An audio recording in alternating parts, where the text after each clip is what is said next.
नमस्कार साथियों, एक बार फिर से स्वागत है आप सभी का हमारे यूट्यूब चैनल पर। साथियों, कल की क्लास को आगे बढ़ाते हैं।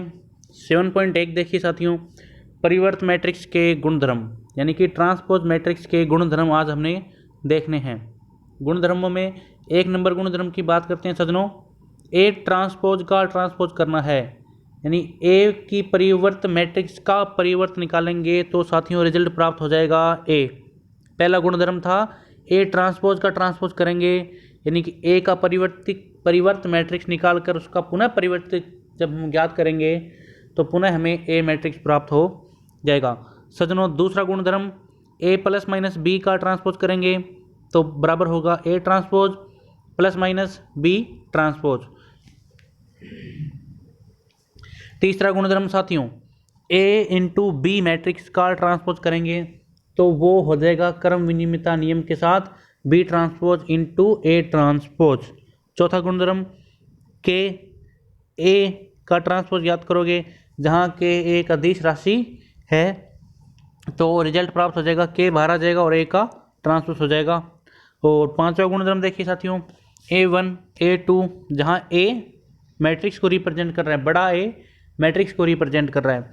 आगे बढ़ते बढ़ते इन सभी का ट्रांसपोज निकालेंगे तो साथियों जैसे चौथा गुणधर्म था वैसे ही सेम गुणधर्म है। क्रम विनिमयता इसको कह सकते हो। पहले an का ट्रांसपोज, फिर an-1 का ट्रांसपोज, यानी कि इसका उल्टा क्रम का ट्रांसपोज इसके बराबर हो जाएगा। नेक्स्ट देखिए छठा गुणधर्म आई का ट्रांसपोज। आई क्या है सज्जनों? इकाई मैट्रिक्स। इकाई मैट्रिक्स का ट्रांसपोज, इकाई मैट्रिक्स का परिवर्त इकाई मैट्रिक्स ही होता है।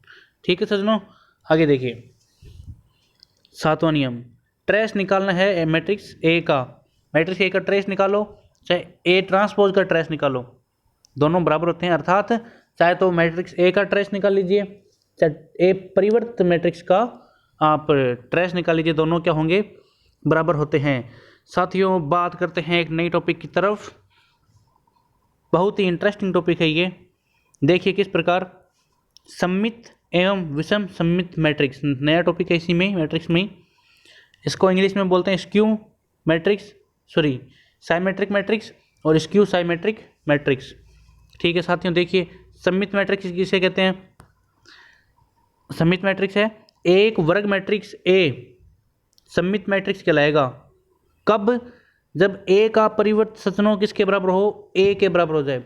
यानी आप किसी मैट्रिक्स का ट्रांसपोज निकालो और उसका ट्रांसपोज उसका परिवर्तन उसी मैट्रिक्स के बराबर हो जाए तो उसे कहेंगे सममित मैट्रिक्स।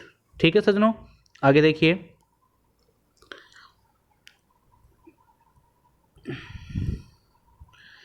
अब बात करते हैं टिप्पणी की। किसकी? सममित एवं विषम सममित मैट्रिक्स की टिप्पणी की। तो देखिए सज्जनों, टिप्पणी में क्या क्या होगा? प्रत्येक इकाई मैट्रिक्स तथा वर्ग शून्य मैट्रिक्स सममित मैट्रिक्स होगा। कौन कौन से मैट्रिक्स? एक तो इकाई मैट्रिक्स तथा वर्ग शून्य मैट्रिक्स सममित मैट्रिक्स होगा। ठीक है। दूसरा देखिए, सममित मैट्रिक्स में विभिन्न अवयवों की अधिकतम संख्या, जो सममित मैट्रिक्स होगा, कोई भी अगर सममित मैट्रिक्स है उसमें अवयवों की संख्या कितनी हो सकती है? n+1/2। ठीक है, और आपको पता है n कोटि होती है। आगे देखते हैं विषम सममित मैट्रिक्स। जिस प्रकार सज्जनों ए ट्रांसपोज करने पर ए प्राप्त हुआ उसको आपने सममित मैट्रिक्स कहा, उसी प्रकार अगर ए का परिवर्त निकालने पर माइनस ए प्राप्त हो जाए, यानी उसके सारे के सारे अवयव मैट्रिक्स के माइनस में चेंज हो जाएं उसका ट्रांसपोज करने पर, तो उसको कहते हैं विषम सममित मैट्रिक्स। इसकी परिभाषा भी एक बार पढ़ लेते हैं। एक वर्ग मैट्रिक्स विषम सममित मैट्रिक्स कहलाता है यदि A transpose is equal to minus A. ठीक है साथियों, आगे बढ़ते हैं टिप्पणी की तरफ। टिप्पणी किसकी? विषम सममित मैट्रिक्स की। देखिए, विषम सममित मैट्रिक्स के मुख्य विकिरण के सभी अवयव शून्य होते हैं, क्योंकि विकिरण के किसी अवयव के लिए AII is equal to minus AII is equal to AII is equal to 0। ठीक है, इसका मतलब आपको समझ में आया होगा। सिंपल सी बात है कि विषम सममित मैट्रिक्स के मुख्य विकिरण के सभी अवयव शून्य होते हैं। देखो, मुख्य विकिरण होगा उसके सभी अवयव शून्य होंगे। क्यों? क्योंकि विकिरण के किसी भी अवयव के लिए जो ए आई ए जहाँ पंक्ति और कॉलमों की संख्या बराबर होगी वो माइनस ए आई ए जब होगा जब ये क्या होगा, 0 होगा। ठीक है, यानी विकिरण पर जो अवयव है वो माइनस में इसी प्रकार बराबर हो सकते हैं जब विकिरण के अवयव, मुख्य विकिरण के अवयव 0 हो। ठीक है, दूसरा देखिए, विषम सममित मैट्रिक्स की ट्रेस होती है वो सदैव क्या होती है, 0। यानी विषम सममित मैट्रिक्स के, यानी उस मैट्रिक्स के जिसका ट्रांसपोज करने पर उसका माइनस मैट्रिक्स प्राप्त होता है, उसके ट्रेस यानी उसके विकिरणों का योग जो होगा वह सदैव क्या होगा, 0 होगा। सज्जनों आगे बढ़ते हैं सममित एवं विषम सममित मैट्रिक्स के गुणधर्म की तरफ। देखिए साथियों, अगर आपको नोट्स बनाने हो तो या तो आप इनको नोट कर सकते हैं या फिर इसको वीडियो को रोक के आप इसका स्क्रीनशॉट भी ले सकते हो। स्क्रीनशॉट अगर इसका लेना चाहो तो आप ले सकते हो। ठीक है, अब देखते हैं सममित एवं विषम सममित मैट्रिक्स के गुणधर्म।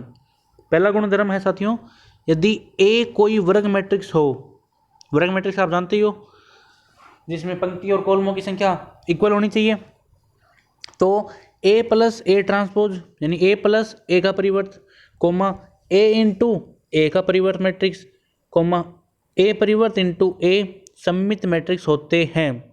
जबकि ए माइनस ए ट्रांसपोज आपको क्या होगा, विषम सममित मैट्रिक्स होगा, स्क्यू साइमेट्रिक मैट्रिक्स होगा। सेकंड देखिए साथियों, यदि ए सममित मैट्रिक्स हो तो, यदि ए सममित मैट्रिक्स है यानी अगर ए को आप ट्रांसपोज करोगे तो वापस ए प्राप्त होगा, तो क्या गुणधर्म लागू होंगे, माइनस ए कोमा के ए, जहाँ बड़ा ए मैट्रिक्स को प्रदर्शित कर रहा है, ये याद रखना सज्जनों, comma A transpose comma A की घात n कोमा ए की घात -1 comma B transpose A B, सब भी सममित मैट्रिक्स होते हैं जहाँ n क्या है, अनेक प्राकृत संख्या है, बिलोंग टू n, k क्या है, वास्तविक संख्या है, एवं b एक वर्ग मैट्रिक्स है जिसकी कोटि किसके बराबर होगी, a के बराबर होगी। ठीक है साथियों, और इसको साथ साथ में नोट डाउन करते जाइएगा, आपको ज़्यादा समझ में आएगा। तीसरा देखिए साथियों, यदि a एक विषम सममित मैट्रिक्स हो यानी a का ट्रांसपोज करने पर माइनस में अवयव प्राप्त होते हैं सारे के सारे, तो क्या होगा, तो कौन कौन से गुणधर्म लागू होंगे, तो होंगे a की घात 2n, a की पावर 2n एक सममित मैट्रिक्स होगा। ठीक है, अगर a एक विषम मैट्रिक्स है, a एक विषम सममित मैट्रिक्स है तो a की घात 2n एक सममित मैट्रिक्स होगा जहां n किसको बिलोंग करेगा, n बिलोंग करेगा प्राकृत संख्या n को। ठीक है, दूसरा नियम, दूसरा देखिए, a की पावर 2n + 1 एक विषम सममित मैट्रिक्स होगा। ये सब कब होगा, जब बात कब हो रही है कि a एक विषम सममित मैट्रिक्स होगा तो a की पावर 2n + 1 एक विषम सममित मैट्रिक्स होगा जहां n बिलोंग करेगा प्राकृत संख्या n को। ठीक है सर, आगे चलिए।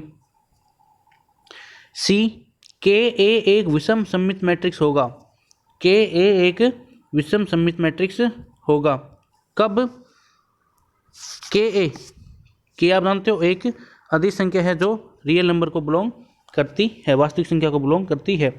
डी देखिए, बी ट्रांसपोज ए बी एक विषम सममित मैट्रिक्स होगा जहां बी आपको पता ही है पहले की तरह एक वर्ग मैट्रिक्स है जिसकी कोटि किसके बराबर है, ए के तुल्य है। आगे बढ़ते हैं साथियों, देखिए आगे चौथा गुणधर्म इसका आता है। चौथे गुणधर्म में बात करते हैं, देखिए आप, चौथा गुणधर्म है यदि ए कोमा बी दो सममित मैट्रिक्स हो तो कौन कौन से गुणधर्म लागू होंगे, ए और बी दोनों सममित मैट्रिक्स हो तो कौन कौन से गुणधर्म लागू होंगे। देखिए पहला है A plus minus B plus B सममित मैट्रिक्स होंगे। दूसरा देखिए A B minus B A विषम सममित मैट्रिक्स होगा। कब की बातें चल रही हैं, जब ए और बी दोनों के दोनों सममित मैट्रिक्स हों तो पहला गुणधर्म आपको हो जाएगा कि A plus minus B comma A B plus B A B सममित मैट्रिक्स होंगे। बी गुणधर्म देखिए, A B minus B A विषम सममित मैट्रिक्स होगा, ए बी एक सममित मैट्रिक्स होगा जबकि ए बी बराबर होगा बी ए के। साथियों आज की क्लास बहुत ही ज़्यादा महत्वपूर्ण है, इसमें वो कंसेप्ट आ रहे हैं जो स्कूल लेवल से आप ऊपर उठ चुके हैं। आपके एग्जाम पैटर्न जो होता है साथियों थ्योरेटिकल उसको आप कह सकते हो, उसमें से इन गुण धर्मों में से आपको सीधा सीधा क्वेश्चन उठाएगा। अब यही मान लीजिए आपको दे देगा कि यदि ए कोमा बी दो सममित मैट्रिक्स हो तो निम्न में से कौन सा लागू होगा, या उपरोक्त सभी, या निम्न में से दो। स्टेटमेंट आपको ऐसे कैसे एग्जाम में देखने को मिल सकते हैं। तो साथियों थोड़ा इन पे फोकस करिएगा, इनको याद रखने की कोशिश कीजिएगा, क्योंकि प्रत्येक चीज़ को एग्जाम हॉल में प्रैक्टिकल करके सोल्व कर पाना संभव नहीं होता। तो इस बात का साथियों ध्यान रखिएगा। और साथियों ये जो आपको नोट्स यहाँ उपलब्ध करवाए जा रहे हैं ये बहुत ही अच्छा कंटेंट है। और इसके बाद में अपनी साथियों एक क्लास और होगी, इस क्लास के बाद की कंसेप्ट बाद में अपनी एक क्लास साथियों और होगी, और वो क्लास लास्ट होगी की कंसेप्ट की। इसके बाद में आप क्वेश्चन करेंगे, क्वेश्चन का लेवल भी आपको बता दिया, 0 से लेकर IIT लेवल तक हम जाएंगे, उसमें भी आपको मजे आने वाले हैं। रोमांचक ही होने वाला है बहुत ही ज़्यादा ये सफ़र आपका मैट्रिक्स का। कई कंसेप्ट की आशा है करते हैं कि कल तक ये खत्म हो जाएंगे। ठीक है साथियों, ये आपने देख लिया ए बी एक सममित मैट्रिक्स होगा जबकि A B is equal to B A. ठीक है साथियों, आगे बढ़ते हैं। देखिए इसका 5वां गुणधर्म देखिए, यदि ए कोमा बी दो विषम सममित मैट्रिक्स हो। अभी पीछे आप पढ़ के आए चौथे में कि यदि ए और बी दो सममित मैट्रिक्स हो तो उसके क्या क्या गुणधर्म थे। अब आप पढ़ रहे हो 5वां, यदि ए कोमा बी दो विषम सममित मैट्रिक्स हो तो क्या होगा। तो पहला ये होगा कि A plus minus B comma A B minus B A विषम सममित मैट्रिक्स होंगे। याद रखना पड़ेगा साथियों, याद रखना पड़ेगा, याद ही रखना पड़ेगा। क्वेश्चन ये वाले क्वेश्चन आपको एग्जाम में थ्योरेटिकल रूप में हूबहू देखने को मिल सकते हैं। ठीक है, बी देखिए इसका, कब, जब ए बी दोनों विषम सममित मैट्रिक्स हों, ए बी प्लस में बी ए सममित मैट्रिक्स होगा। छठा देखिए साथियों, यदि ए विषम सममित मैट्रिक्स हो एवं सी स्तंभ मैट्रिक्स हो तो सी का ट्रांसपोज ए और सी का गुणनफल शून्य मैट्रिक्स होगा। आगे बात समझ में, ए विषम सममित मैट्रिक्स लेना है, सी एक स्तंभ मैट्रिक्स। स्तंभ मैट्रिक्स क्या होता है, जिसमें केवल एक स्तंभ होता है, स्तंभ मैट्रिक्स कहलाता है। उसके बाद में सी का ट्रांसपोज कर दीजिए, ए से गुणा करिए, सी से गुणा करिए, प्राप्त होने वाला रिजल्ट एक शून्य मैट्रिक्स होगा। इसको भी याद रखना है, बहुत से बार ये प्रॉपर्टी आपको क्वेश्चनों में काम आएगी। ठीक है, आगे देखते हैं। प्रत्येक वर्ग मैट्रिक्स ए को अद्वितीय यप से एक सममित एवं एक विषम सममित मैट्रिक्स के योग के रूप में व्यक्त किया जा सकता है। अर्थात सिंपल सी बात है कि प्रत्येक वर्ग मैट्रिक्स ए कोई भी एक वर्ग मैट्रिक्स है, उसको क्या किया जा सकता है, एक सममित एवं एक विषम सममित मैट्रिक्स के योग के रूप में व्यक्त किया जा सकता है। देख लीजिए, ए वो जो वर्ग मैट्रिक्स है बराबर हो जाएगा 1/2 ए प्लस ए ट्रांसपोज प्लस में 1/2 ए माइनस में ए ट्रांसपोज। उसके क्या कह सकते हैं, उसको उसके योग और घटाव के रूप में व्यक्त किया जा सकता है। किसको, एक वर्ग मैट्रिक्स ए को। अब देखिए बहुत ही महत्वपूर्ण टॉपिक, बहुत ही महत्वपूर्ण टॉपिक कैसे, इसमें से आपको क्वेश्चन एग्जाम में देखने को मिलेगा ही मिलेगा। मैट्रिक्स का सारणिक बनाना है आपको, लेकिन किससे, मैट्रिक्स से। मैट्रिक्स आपको दिया होगा, पहले उसको आपको सारणिक में चेंज करना है, सारणिक के गुणधर्म उस पर लगाने होंगे। देखिए देखते हैं इसके क्या रूल रेगुलेशन है। बहुत ही इंटरेस्टिंग टॉपिक ये भी है आपका। मैट्रिक्स से आप सारणिक बनाओगे फिर आप उसको सॉल्व आउट करोगे, इंपॉर्टेंट टॉपिक है एग्जाम की दृष्टि से। देखिए यदि ए is equal to A11 A12 A13, ठीक है, एक वर्ग मैट्रिक्स हो तो इसका सारणिक का निशान होता है ये जो आप मोड का निशान बोलते हो, मोड ए या डिटर्मिनेट ए कह सकते हो। मोड ए कहना सही नहीं रहेगा शायद, यहाँ डिटर्मिनेट ए आप इसको कह सकते हो। ठीक है, अगर सारणी को प्रदर्शित करना हो तो डिटर्मिनेट ए से प्रदर्शित करते हैं निम्न प्रकार। इसमें सुनो फर्क क्या पड़ा, मैट्रिक्स में जो आप पूरा एक बड़ा ब्रैकेट लगा के उसको बंद करते हो, वैसे नहीं करके दो मोड जैसी रेखाएं खींच देनी है, वो रिप्रेजेंट करेगा आपके सारणिक को। अब देखिए 9.1 में मैट्रिक्स के सारणिक के गुणधर्म, यानी जो मैट्रिक्स से आपने सारणिक बनाई उसके गुणधर्मों की बात अब ये करेगा। देखते हैं सजनों 9.1 के अपने जो भी हैं नियम देखते हैं। पहला है सारणिक ए विद्यमान है कब ए एक वर्ग मैट्रिक्स है, या फिर ऐसे भी कह सकते हो कि ए एक वर्ग मैट्रिक्स है तो सारणिक ए विद्यमान है। ठीक है, आगे देखिए, ए बी का सारणिक बराबर होगा ए के सारणिक के इंटू बी के सारणिक के। ए ट्रांसपोज का सारणिक निकालोगे तो बराबर होगा ए के सारणिक के। चौथा देखिए, के ए का सारणिक निकालोगे तो के एन और ए सारणिक के गुणन के बराबर हो जाएगा। यदि ए एक वर्ग मैट्रिक्स है जिसकी कोटि क्या है, एन है, ठीक है, यानी जो आपकी एक अदिश राशि बाहर आएगी उसके ऊपर कोटि की घात लग जाएगी और सारणिक ए आपका अलग हो जाएगा। यानी के ए में से जब के अलग होकर सारणिक में से बाहर आएगा तो के के ऊपर आपके जो मैट्रिक्स ए था उसकी कोटि लग जाएगी। पांचवा देखिए साधनों, यदि ए तथा बी समान कोटि के वर्ग मैट्रिक्स हों तो, यदि ए तथा बी समान कोटि के वर्ग मैट्रिक्स हों तो क्या होगा, ए बी का सारणिक बराबर होगा बी इंटू ए के सारणिक के। छठा, साथियों ये नियम याद रखना बहुत ज़्यादा ज़रूरी है। थ्योरेटिकल क्वेश्चन आएंगे सेम टू सेम, आपको हो सकता है इनमें से कोई ऑप्शन देखने को मिल जाए, एक क्वेश्चन दे दे इनमें से और इन चारों पांचों में से कोई ऑप्शन आपको मिले, पूछे सही कौन सा है गलत कौन सा है, तो साथियों इस पर ध्यान देना। आगे बढ़ते हैं, छठा नियम देखिए इसका ही, यदि ए विषम कोटि का, यदि ए विषम कोटि का, विषम कोटि समझते हो, ठीक है, कि उसमें पंक्तियों की और कॉलमों की संख्या बराबर होना जरूरी नहीं है। विषम कोटि का विषम सममित मैट्रिक्स हो, एक तो विषम कोटि का हो और एक विषम सममित मैट्रिक्स हो, तो सारणिक ए का मान साथियों हमेशा क्या होगा, 0 होगा।